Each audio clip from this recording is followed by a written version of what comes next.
Fred Mangol, Captain, U.S. Navy, retired.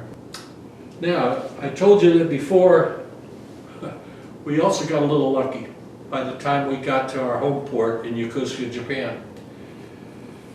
We had 30 people with GCTs of less than 30. We also had all these class 3s and 4s. We found a little wrinkle in the Buper's manual that handled personnel matters. I had an extremely good XO. He is my close friend to this day. We still exchange emails. We often exchange vacations. What a great guy. As good as he was for us, he was as good for 3M when he left the Navy.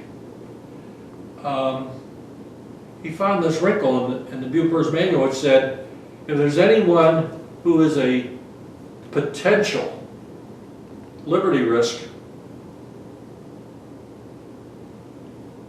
and you're going to be home ported overseas, then you become a liability to the United States, and you can transfer these people before you leave the United States to go overseas. So we were able to transfer about, I think it was 18 of them before we left. By the time we got to Hawaii, 2 of them had murdered somebody. You talk about, dodging a bullet, because that ties you up something terrible when you have to get involved in paperwork like that.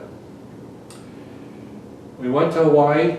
We demonstrated our prowess in shooting for packed fleet, and then we had, one of the ships lost its screw, believe it or not, and so the 2 of them stayed behind, and we went off to Japan. We got to Midway, and when we left Midway and the Goonie Birds and headed for Japan, we hit a terrible series of storms. Terrible. We took a roll one night of 68 degrees.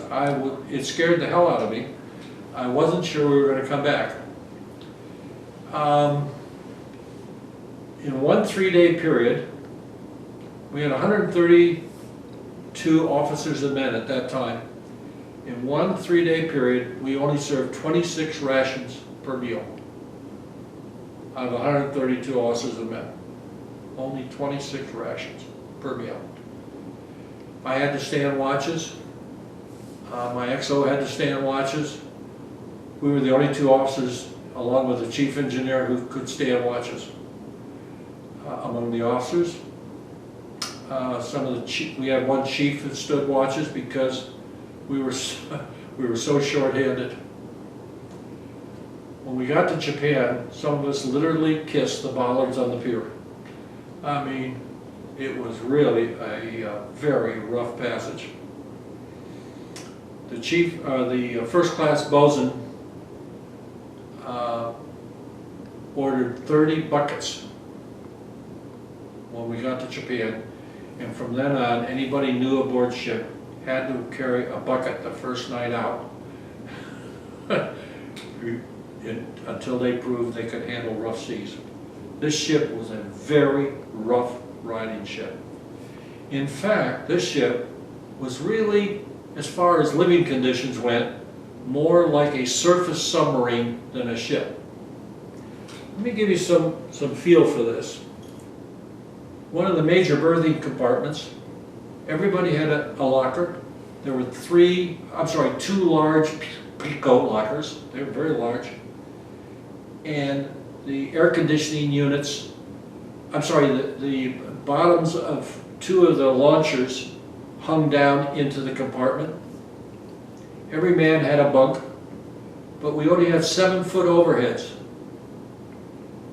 The bunks were racked 3 high in 7-foot overheads. That's not much. So the distance between bunks was very minimal. We had, that space was 22 by 32. And there were 66 men in there. I'll give you some idea how close and tight it was.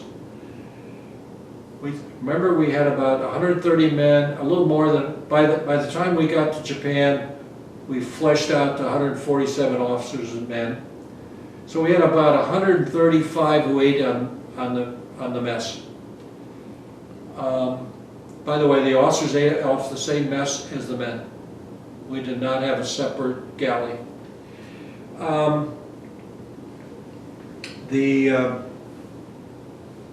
There were only 26 seats in our mess. So you had to move the people through the mess quickly, and it took some time. So it was a tough ship in many ways, but we had great morale. For instance,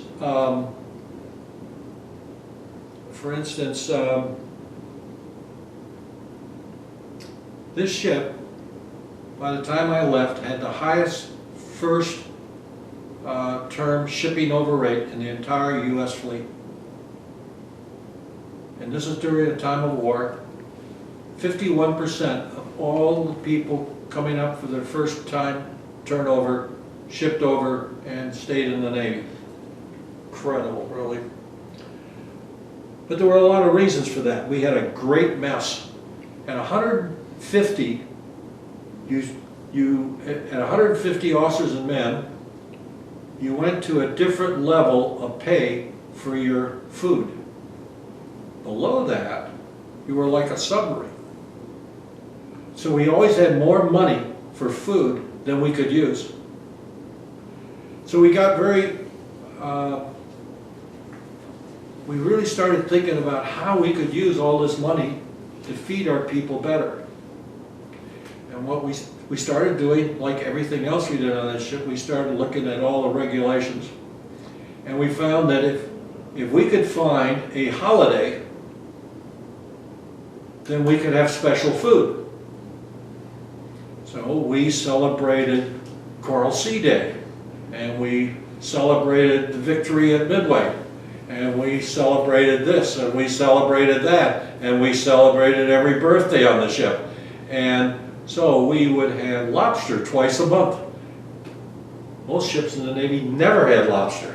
We did. We had ice cream every meal that we could get the ice cream on board. We had very limited frozen capability though, which limited us somewhat. We could only carry 900 some pounds of frozen.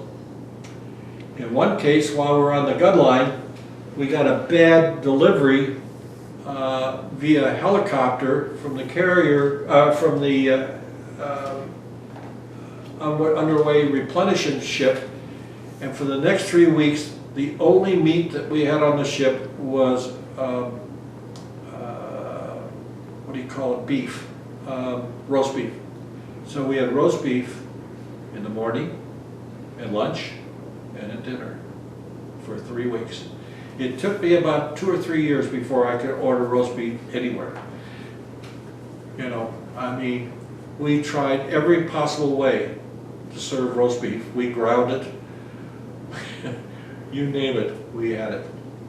Anyway, it was an interesting ship, and we tried all kinds of different ways to make it work. We had a great mess, and that helped with the morale.